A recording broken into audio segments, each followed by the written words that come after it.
Dear students, in today's video we are going to discuss level 3 1 and more correct section में question 1 to 10. Let's start from question 1. Question 1 हमें क्या बोल रहा है?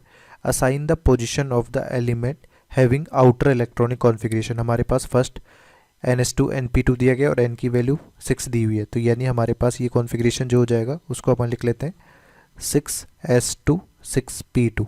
Similarly B का अपन बोलें तो यहाँ पर ये हो जाएगा 4S2 3D2. इसी तरह से सी में देखें तो यहाँ पर 4F7 5D1, ये +1 है, ठीक है, ये बाय मिस्टेक -1 लिख रखा है यहाँ पे. 5D1 6S2. अब अपने को देखना है कि इनके पीरियड और ग्रुप नंबर क्या है. अब अपने पास लास्ट इलेक्ट्रॉन किस में जा रहा है? पी सब शेल में जा रहा है, तो यहाँ पर अपन पीरियड नंबर यदि डिसाइड करते हैं, पीरियड नंबर हमारे पास मैक्सिमम वैल्यू ऑफ n जो होगी हमारे पास इलेक्ट्रॉनिक कॉन्फ़िगरेशन में, दैट इज़ पीरियड नंबर. तो यहाँ पे 6 पीरियड नंबर है. ग्रुप नंबर की बात करें तो पीरियोडिक टेबल में हमारे पास पी ब्लॉक एलिमेंट्स के लिए जो ग्रुप नंबर होता है वो होता है 12 plus number of electrons in P subshell. तो इस बेसिस पे हमारे पास 12 + 2 यानी ये कौन सा ग्रुप हो जाएगा मॉडर्न पीरियोडिक टेबल के हिसाब से 14th ग्रुप. सिमिलरली यहाँ पर अपन पीरियड नंबर डिसाइड करते हैं, तो पीरियड नंबर हमारे पास maximum value of n which is 4, तो 4th पीरियड हो जाएगा. ग्रुप नंबर की बात करें तो ग्रुप नंबर हमारे पास डी ब्लॉक एलिमेंट है ये, क्योंकि लास्ट इलेक्ट्रॉन डी सबशेल में जा रहा है, तो यहाँ पर हमारे पास number of s electron plus number of d electrons in case of D block elements. तो यहाँ पर हमारे पास 2 + 2 यानी ये 4th ग्रुप हो जाएगा. सिमिलरली यहाँ पर पीरियड नंबर अपने को डिसाइड करना है, तो मैक्सिमम वैल्यू हमारे पास 6 है, तो वही पीरियड नंबर हो जाएगा. ग्रुप नंबर बात करें तो ग्रुप नंबर हमारे पास यहाँ पर जो लास्ट इलेक्ट्रॉन जा रहा है वो 4F सब सेल में जा रहा है, यानी ये F ब्लॉक एलिमेंट्स है, और F ब्लॉक एलिमेंट्स सभी के लिए ग्रुप नंबर जो होता है वो 3 होता है. 4F block elements. तो इस बेसिस पे अपन क्वेश्चंस को अब चेक करेंगे. यहाँ पर बोला गया element A belongs to third period नहीं है 6th पीरियड, ये फॉल्स हो जाएगा. फिर बोला गया the element B belongs to 4th period and 4th group, तो ये सही है. The element C belongs to 6th period and 3rd group of and it is lanthanide element, तो 4F सीरीज़ है तो हमारे पास लेंथेनाइड्स होंगे. 4F सीरीज़ को अपन बोलते हैं लेंथेनाइड्स, क्योंकि लेंथेनम से स्टार्ट हो रहे हैं. और सिमिलरली यदि अपन 5F सीरीज़ जो होगी नेक्स्ट F ब्लॉक सीरीज जिसे कहते हैं उसे एक्टिनाइड्स बोलते हैं. तो ये वाला स्टेटमेंट भी हमारा क्या हो जाएगा? ट्रू हो जाएगा. फिर बोला गया ABC एलिमेंट्स आर मेटल, तो हमारे पास ऐसा ज़रूरी बिल्कुल भी नहीं है कि ये मेटल्स हुई हों, ठीक है. बट अपन देख लेते हैं एक बार कि 6S2 6P2 ये हमारे पास बोरोन कार्बन वाली फैमिली में आ रहा है, काफ़ी नीचे, ठीक है. 4S2 3D2 ये हमारे पास डी ब्लॉक में आ रहा है जिसमें मेटल्स नॉर्मली अवेलेबल रहते हैं. इसके बाद हमारे पास 6S2 5D1 और 4F7 दिया गया है, तो इनके इलेक्ट्रॉनिक कॉन्फ़िगरेशन के बेसिस पे ये कौन कौन से एलिमेंट है ये अपने को आइडेंटिफाई करने पड़ेंगे पहले. तो आप पीरियोडिक टेबल का यूज़ करके यहाँ पर चेक कर सकते हैं कि 6th पीरियड में हमारे पास S और P सब शेल में 2-2 इलेक्ट्रॉन आप भरेंगे, तो ये हमारे पास किसके बराबर आ रहा है? ये आ रहा है लेड के, Pb. सिमिलरली 4S2 3D2 की यदि अपन बात करते हैं तो ये आ रहा है हमारा टाइटेनियम. सिमिलरली यहाँ पर 4F7 5D1 6S2 ये आ रहा है यूरोपियम. तो ये तीनों के तीनों एलिमेंट्स हमारे पास मेटल्स है, तो ये भी हमारा क्या हो जाएगा? करेक्ट स्टेटमेंट हो जाएगा. तो option B, C and D are correct answer. Next है 2. Which of the following statement regarding periodic properties are incorrect. Incorrect अपने को पूछा गया है. Alkali metals have highest ionization energy in respective period, नहीं ये फॉल्स है. किसी भी रेस्पेक्टिव पीरियड में हाईएस्ट आयोनाइजेशन एनर्जी जो होती है वो किसकी होती है? नोबल गैसेस की होती है. Highest ionization energy is for noble gases. इसी तरह से अपन बोले noble gas have highest ionization energy in respective period, ये ट्रू है. फिर बोला गया first electron affinity of nitrogen is less than oxygen, तो नाइट्रोजन और ऑक्सीजन लेफ्ट टू राइट जाने पर इलेक्ट्रॉन एफिनिटी बढ़ती है, बट नाइट्रोजन का P3 half filled stable configuration है, जिसकी वजह से ये एक एक्स्ट्रा इलेक्ट्रॉन को लेने की टेंडेंसी इसकी किससे कम होगी? ऑक्सीजन से कम हो जाएगी. तो ये स्टेटमेंट हमारा क्या है? सही है. Fluorine atom has a smallest radius in the periodic table, ये गलत बात है. स्मॉलेस्ट रेडियस की अपन बात करें तो हीलियम स्मॉलेस्ट रेडियस का होगा। इसमें कई बार कन्फ्यूजन ये होता है कि हाइड्रोजन नहीं होता क्या, तो लाइटेस्ट यदि अपने को पूछा गया है तो सबसे हल्का जो होगा वो हमारे पास हाइड्रोजन होगा। बट यहाँ पर अपन देखेंगे effective nuclear charge Z effective increase होने की वजह से जो साइज होगी वो सबसे कम हीलियम की होगी। ठीक है, तो यहाँ पर ए और डी हमारा इनकरेक्ट स्टेटमेंट होगा। नेक्स्ट है थर्ड, इसमें क्या बोला गया है, which of the following properties among halogens decrease from fluorine to iodine. हमारे पास फ्लोरीन, क्लोरीन, ब्रोमीन, आयोडीन। ठीक है, अब टॉप टू बॉटम यदि अपन जा रहे हैं तो हमारे पास क्या होगा, इलेक्ट्रोनेगेटिविटी इंक्रीज होगी, सॉरी इलेक्ट्रोनेगेटिविटी डिक्रीज होती है। सबसे ज़्यादा फ्लोरीन की electronegative, then chlorine, then bromine, then iodine. इसी तरह से बॉन्ड एनर्जी के बारे में बात करें तो बॉन्ड एनर्जी के केस में क्या होता है, डिक्रीज वाला ट्रेंड नहीं होता, क्योंकि यहाँ पर लोन पे रिपल्शन की वजह से इसकी जो बॉन्ड एनर्जी होगी वो काफ़ी कम होगी।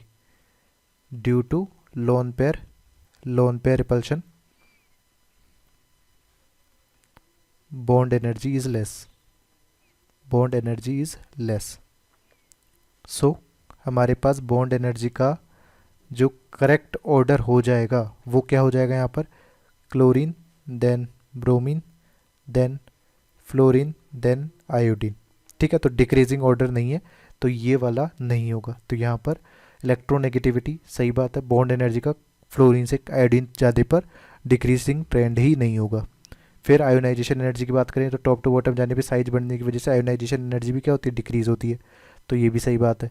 इलेक्ट्रॉन एफिनिटी की बात करें तो वो भी सही बात नहीं होगी, क्योंकि इलेक्ट्रॉन एफिनिटी क्लोरीन की ज़्यादा होती है, थर्ड पीरियड एलिमेंट की ज़्यादा होती है कि सेकंड पीरियड एलिमेंट से, फ्लोरीन से, और टॉप टू बॉटम जाने पे इलेक्ट्रॉन एफिनिटी फिर डिक्रीज होती है। तो यहाँ पर भी एक सिस्टम रेगुलर ट्रेंड फॉलो नहीं हो रहा है कि फ्लोरीन से आयोडीन की तरफ सिंपली घटता ही जा रहा हो। तो अपने पास केवल जो दो फैक्टर हैं जो डिक्रीज हो रहे हैं fluorine to iodine are A and C, electronegativity and ionization energy. Next है फोर्थ, इसमें बोला गया है in halogens which of the following decrease from fluorine to iodine. तो fluorine to iodine bond length की यदि अपन बात करें तो क्या होगा, तो बॉन्ड लेंथ और बॉन्ड एनर्जी या बॉन्ड स्ट्रेंथ जो होता है उसको आप इन्वर्सली रिलेट कर सकते हो कि यहाँ पर बॉन्ड एनर्जी बॉन्ड लेंथ के इन्वर्सली प्रोपोर्शनल हो जाएगा। तो बॉन्ड एनर्जी का ट्रेंड ही हमारे पास फ्लोरीन टू आयोडीन रेगुलर नहीं है, प्रीवियस थर्ड क्वेश्चन में अपन ने देखा है। बॉन्ड एनर्जी जो होती है वो क्लोरीन की सबसे ज़्यादा होगी, देन ब्रोमीन की, देन फ्लोरीन की, देन आयोडीन की। ठीक है, इस बेसिस पे अपन बॉन्ड लेंथ का यदि बात करें तो हमारे पास chlorine, then bromine, then fluorine, then iodine, इस तरह से हमारे पास ट्रेंड आएगा। तो ये नहीं हो सकता। इलेक्ट्रोनेगेटिविटी की बात करें तो फ्लोरीन से क्लोरीन तक जाने पर, फ्लोरीन से क्लोरीन यदि आप जा रहे हो तो इलेक्ट्रोनेगेटिविटी डिक्रीज होगी, और आयनाइजेशन एनर्जी ऑफ एलिमेंट भी हमारे पास क्या होगी, डिक्रीज होगी। तो ये दोनों स्टेटमेंट सही है। फिर अपन देखते हैं ऑक्सीडाइजिंग पावर। ऑक्सीडाइजिंग पावर का सिंपल सा मीनिंग है किसी दूसरे कंपाउंड को ऑक्सीडाइज करना और खुद रिड्यूस हो जाना, यानी खुद इलेक्ट्रॉन एडिशन कर लेना। तो यहाँ पर अपन देख लेते हैं कि क्या है। सिंपल हमारे पास यहाँ पर बोला गया है कि हेलोजन एटम्स जो हैं वो स्ट्रॉन्ग टेंडेंसी है उनकी इलेक्ट्रॉन को एक्सेप्ट करने की, बिकॉज उनकी इलेक्ट्रोनेगेटिविटी ज़्यादा है। तो हमारे पास fluorine to fluorine, chlorine, bromine और आयोडीन, इसमें अपन ऑक्सीडाइजिंग पावर बोलें तो यहाँ पर इस तरह से ऑक्सीडाइजिंग पावर होगा इनका। अब ऑक्सीडाइजिंग पावर के बेसिस पे अपन यहाँ पर थोड़ा सा कंफ्यूज हो सकते हैं कि इलेक्ट्रॉन एफिनिटी जो होती है वो क्लोरीन की ज़्यादा होती है कंपेयर टू फ्लोरीन। तो यहाँ पर ऑक्सीडाइजिंग पावर भी हमारे पास क्लोरीन की ज़्यादा होनी चाहिए कंपेयर टू फ्लोरीन। बट इसका जो सॉल्यूशन है वो यहाँ पर अपने पास दिया हुआ है कि हमारे पास इलेक्ट्रॉन एफिनिटी जो एनर्जी है वो कब रिलीज होती है, जब एक गैसियस एटम एक इलेक्ट्रॉन ऐड कर रहा होता है और फॉर्म कर लेता है गैसियस एनायन। बट जो ऑक्सीडाइजिंग पावर है वो हमारे पास किस फैक्टर से डिसाइड होती है, ऑक्सीडेशन पोटेंशियल से डिसाइड होती है। तो oxidation potential is the sum of energy changes taking place in the following steps, कि हमारे पास ये जो दो स्टेप्स दिए गए इन सभी का कम्बिनेशन करेंगे तो हमें ऑक्सीडेशन पोटेंशियल डिराइव हो पाएगा। तो यहाँ पर पहले क्या होगा कि X2 जो भी हेलोजन है उसको ब्रेकआउट किया X गैस में, जिसमें आपको बॉन्ड डिसोसिएशन एनर्जी पर मोल हमारे पास D है, तो हाफ मोल के लिए हाफ इंटू डी हो जाएगा। फिर X में एक इलेक्ट्रॉन ऐड किया तो यहाँ पर इलेक्ट्रॉन एफिनिटी रिलीज होगी। फिर इसका आप सॉल्यूशन यानी हाइड्रेशन करा रहे हैं तो यहाँ पर हाइड्रेशन एनर्जी, इन सभी का कॉम्बिनेशन से ऑक्सीडेशन पोटेंशियल डिसाइड किया जा सकता है। बट इलेक्ट्रॉन एफिनिटी केवल एक कंपोनेंट है इस पूरे ऑक्सीडेशन पोटेंशियल कैलकुलेशन में, ठीक है। तो ओवरऑल ऑक्सीडेशन पोटेंशियल जो है हमारा फ्लोरीन का ज़्यादा होता है कंपेयर टू क्लोरीन, इर्रेस्पेक्टिव कि क्लोरीन की इलेक्ट्रॉन एफिनिटी फ्लोरीन से ज़्यादा है। तो हमारे पास फ्लोरीन जो है उसका ऑक्सीडाइजिंग पावर क्लोरीन से ज़्यादा होने की वजह से वो क्लोरीन, ब्रोमीन और आयोडीन को रेस्पेक्टिव हेलोजेंस में ऑक्सीडाइज कर सकता है। ऑक्सीडाइज का सिंपल सा मीनिंग है कि -1 ऑक्सीडेशन स्टेट से ये 0 ऑक्सीडेशन स्टेट, यानी ऑक्सीडेशन नंबर क्या हो रहा है, इंक्रीज हो रहा है, ऑक्सीडेशन इजीली कर दे रहा है, और खुद क्या हो रहा है, 0 से -1 जा रहा है, खुद रिड्यूस हो रहा है। तो इसकी ऑक्सीडाइजिंग पावर क्या है, सबसे ज़्यादा है। तो ये भी हमारे पास क्या है, फ्लोरीन टू आयोडीन जाने पे डिक्रीजिंग ट्रेंड में है ऑक्सीडाइजिंग पावर। तो इस बेसिस पे हमारे पास कौन कौन से ऑप्शन यहाँ पर करेक्ट है, B, C and D. Next है फिफ्थ, इसमें बोला गया है mark the correct statements out of the following. First है helium has highest ionization energy in the periodic table. ये फर्स्ट आयोनाइजेशन एनर्जी की बात हो रही है, तो ये बिल्कुल करेक्ट चीज़ है कि हमारे पास स्मॉलेस्ट साइज और नोबल गैस कॉन्फ़िगरेशन होने की वजह से पीरियोडिक टेबल में इसकी सबसे ज़्यादा आयोनाइजेशन एनर्जी होगी। तो हमारे पास ये ट्रू स्टेटमेंट है। फिर बोला गया chlorine has highest electron affinity out of all the elements in periodic table. तो सही बात है, हैलोजेंस की हमारे पास इलेक्ट्रॉन अट्रैक्ट करने की टेंडेंसी ज़्यादा होती है बिकॉज ऑफ हाई इलेक्ट्रोनेगेटिविटी। तो इसमें भी हमारे पास सेकेंड पीरियड और थर्ड पीरियड में जो इलेक्ट्रॉन एफिनिटी है वो क्लोरीन की ज़्यादा होती है, किससे, फ्लोरीन से। तो chlorine among whole periodic table सबसे ज़्यादा इलेक्ट्रॉन एफिनिटी रखता है, तो ये भी ट्रू हो जाएगा। फिर बोला गया mercury and bromine are liquid at room temperature. तो ये सही बात है। मेटल्स में यदि अपन बात करते हैं तो मरकरी लिक्विड होता है, नॉन मेटल्स में अपन बात करते हैं तो ब्रोमीन हमारे पास लिक्विड होता है, ये भी ट्रू स्टेटमेंट है। फिर बोला गया in any period the atomic radius of the noble gas is lowest. ये फॉल्स है, ये हाईएस्ट होती है because van der Waal radius is calculated, van der Waal radius is calculated for noble gases.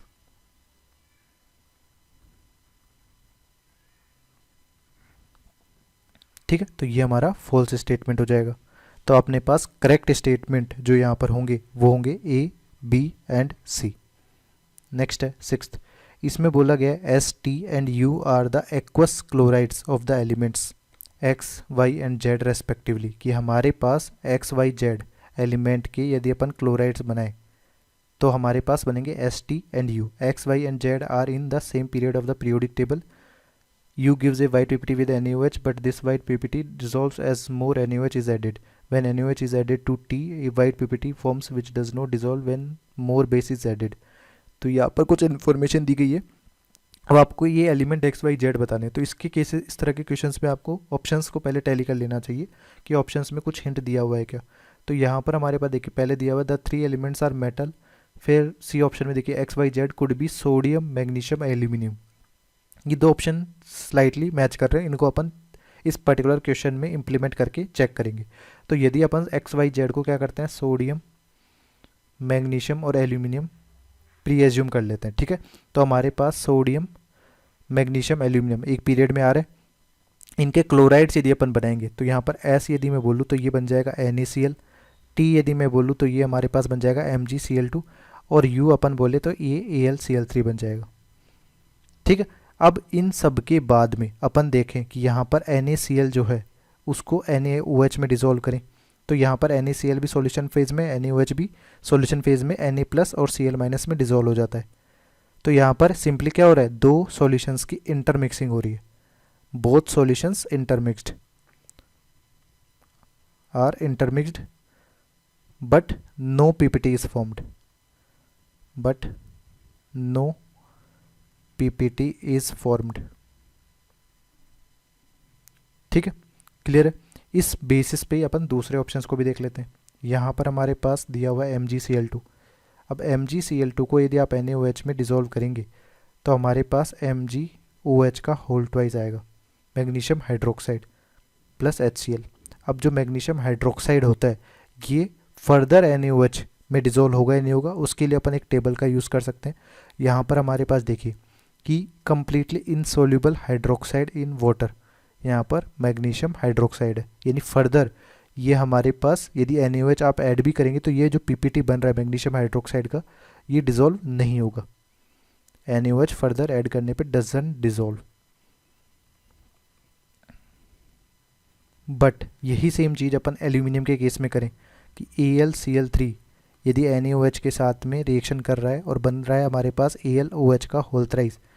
अब ये जो है AlOH का होल थ्राइस, ये हमारे पास क्या है, ऑलरेडी एम्पोट्रिक नेचर का है। मैग्नीशियम हाइड्रोक्साइड बेसिक नेचर के होने की वजह से फर्दर NaOH के साथ रिएक्शन नहीं कर रहा है, ये एम्पोट्रिक नेचर का होने की वजह से, और NaOH के साथ रिएक्ट करके क्या बना सकता है, सॉल्ट का फॉर्मेशन कर सकता है AlOH का होल 4 माइनस Na+।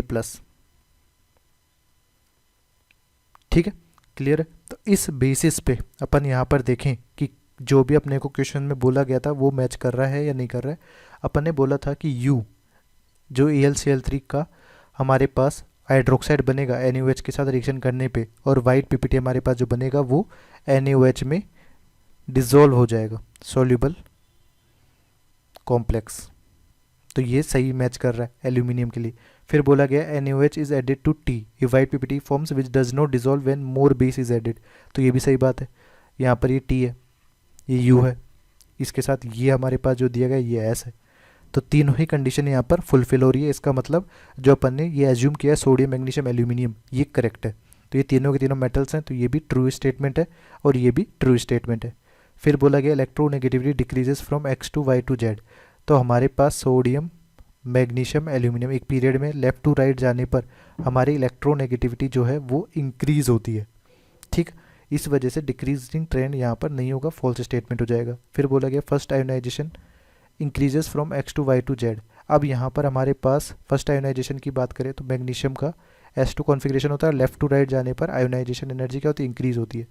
तो यहाँ पर फर्स्ट आयोनाइजेशन एनर्जी का यदि अपन ऑर्डर लिखते हैं तो यहाँ पर क्या होगा, सोडियम। बट ये जो मैग्नीशियम है इसके स्टेबल कॉन्फिगरेशन होने की वजह से आयोनाइजेशन एनर्जी ज़्यादा हो जाएगी, किससे, एल्यूमिनियम से।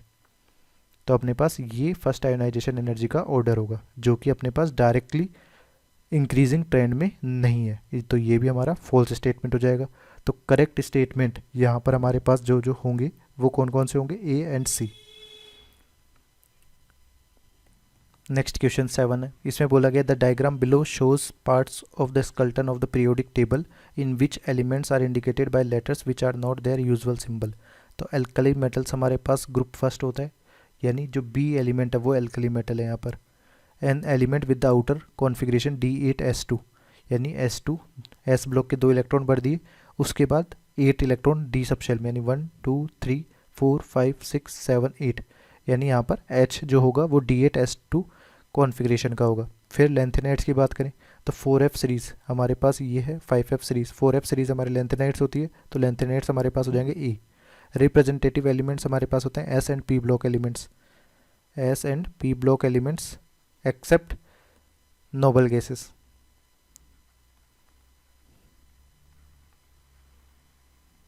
तो यहाँ पर हमारे पास क्या क्या हो जाएगा, हमारे पास B और J S ब्लॉक में आ रहे हैं, F C एंड I ये सारे के सारे रिप्रेजेंटेटिव एलिमेंट्स हो गए। फिर अपन देखते हैं फिफ्थ में हमें क्या बोला गया, elements with incomplete F subshell. Incomplete F subshell हमारे पास क्या होगा, जैसे कि यहाँ पे F सबशेल में देखिए ये वाला एलिमेंट है और ये वाला एलिमेंट है F ब्लॉक में, बट ये जो है ये हमारे पास 1 to 14 इलेक्ट्रॉन्स आप भरेंगे तो ये F13 वाली सिचुएशन आएगी। तो वहाँ पर स्टेबल कॉन्फ़िगरेशन अचीव करने के लिए वो F14 ही अचीव कर लेगा, और यहाँ पर जो इनसाइड इलेक्ट्रॉन्स होंगे वो हमारे पास एक इलेक्ट्रॉन लेस हो जाएगा। ठीक है, बट यहाँ पर हमारे पास F2 ही पॉसिबल होगा। ठीक, इस बेसिस पे यहाँ पर कंप्लीटली फिल्ड नहीं होगा F सबशेल, तो ए आंसर हो जाएगा। फिर हेलोजेंस की बात करें तो हेलोजेंस ये वाला ग्रुप होता है, यहाँ पर आई हो जाएगा। S ब्लॉक एलिमेंट्स में B और J एल्कलाई और एल्कलाइन अर्थ मेटल। इस तरह से ट्रांजिशन एलिमेंट की बात करें तो D ब्लॉक एलिमेंट्स में जिनका D10 कॉन्फ़िगरेशन नहीं होता, तो यहाँ पर H E और K ये ट्रांजिशन एलिमेंट्स है, और नॉन ट्रांजिशन एलिमेंट्स में D10 कॉन्फ़िगरेशन वाले जिंक वाले जो इनमें डी ट्रांजिशन पॉसिबल नहीं होता है, तो ये L हो जाएगा। नोबल गैस में हमारे पास ये नोबल गैस का ग्रुप है, यानी ये G हमारा करेक्ट आंसर होगा। ठीक, नेक्स्ट है 8th, इसमें बोला गया है the diagram below shows part of the skeleton of the periodic table in which elements are indicated by letters which are not their usual symbols. तो अपने को बोला गया element having greatest ionic character in its compound. तो हमारे पास ऐसा कौन सा एलिमेंट है जो इजीली आयन में कन्वर्ट हो जाता है, तो ये वो वाला कंपाउंड होगा जिसमें लेस आयोनाइजेशन एनर्जी होगी। और हमारे पास एल्कली मेटल्स जो होते हैं वो अलोंग द पीरियड सबसे कम आयोनाइजेशन एनर्जी रखते हैं और टॉप टू बॉटम जाने पे आयोनाइजेशन एनर्जी डिक्रीज होती है। तो सबसे कम आयोनाइजेशन जो एनर्जी होगी यहाँ पर जो एलिमेंट्स दिए गए उनमें एम हो जाएगा। तो यहाँ पर सबसे ज़्यादा आयनिक करेक्टर एम का होगा, यानी एम जो है वो इजीली एम प्लस में कन्वर्ट हो जाएगा।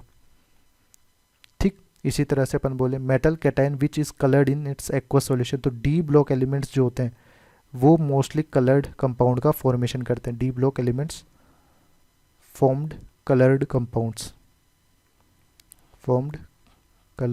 compounds और यहाँ पर जो दिया हुआ है जी, ये हमारे पास कलर्ड कंपाउंड का फॉर्मेशन कर सकता है। वो भी किस केस में, हमारे पास जो जे है वो निकल की पोजीशन पर है, तो निकल 2+ जो होता है वो ग्रीन कलर का कंपाउंड बनाता है।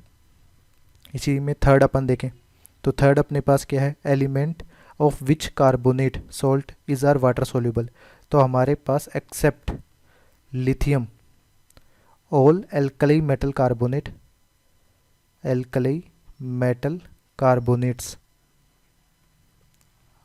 आर डिजॉल्व्ड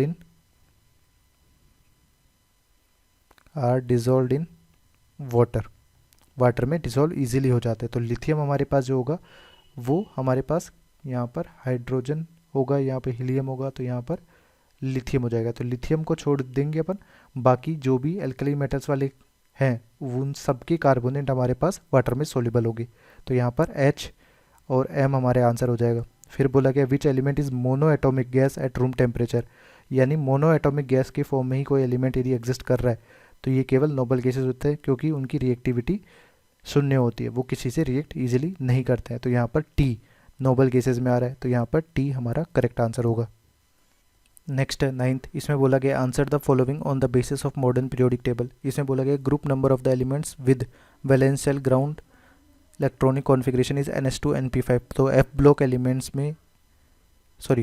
एलिमेंट्स में जो ग्रुप नंबर होता है वो डिसाइड किया जाता है हमारे पास 12 plus number of electrons in P subshell.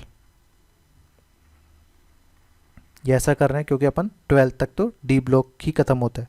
तो यहाँ पर पहले में 12 + 5 यानी 17 ग्रुप है, इसका आंसर 17 हो जाएगा। फिर हमारे पास यहाँ पर 12 + 3 हो जाएगा, तो ये 15 हो जाएगा।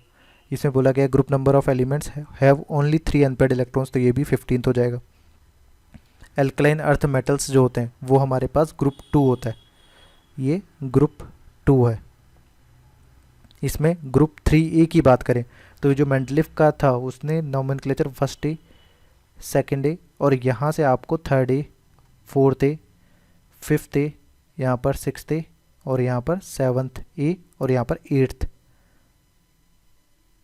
A, फिर 1st B 2nd B, यहाँ पर 3rd B 4th B 5th B 6th B, इस तरह से 7th B और ये सब मिलाकर 8th B हो जाएगा। ठीक है, तो यहाँ पर ग्रुप 3A जो है वो 13th ग्रुप है। क्लियर। नेक्स्ट है 10th, इसमें बोला गया है which of the following statements concerning elements with atomic number 10 is true. तो हमारे पास जो एटॉमिक नंबर 10 है it forms a covalent network solid. तो यहाँ पर 10 जो होगा एटॉमिक नंबर वो किसका होता है, नियोन का। नियोन हमारे पास एक नोबल गैस है। ठीक है, तो नोबल गैसेस जो होते हैं वो अनरिएक्टिव होते हैं।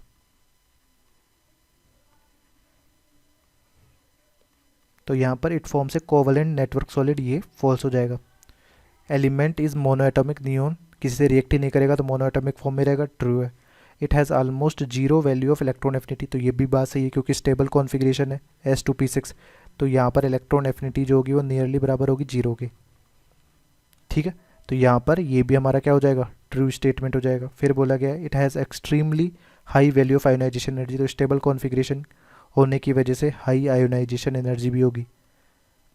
तो ये भी हमारा क्या हो जाएगा, ट्रू स्टेटमेंट हो जाएगा। तो यहाँ पर करेक्ट स्टेटमेंट जो है वो बी, सी और डी अपने को दिए हुए हैं।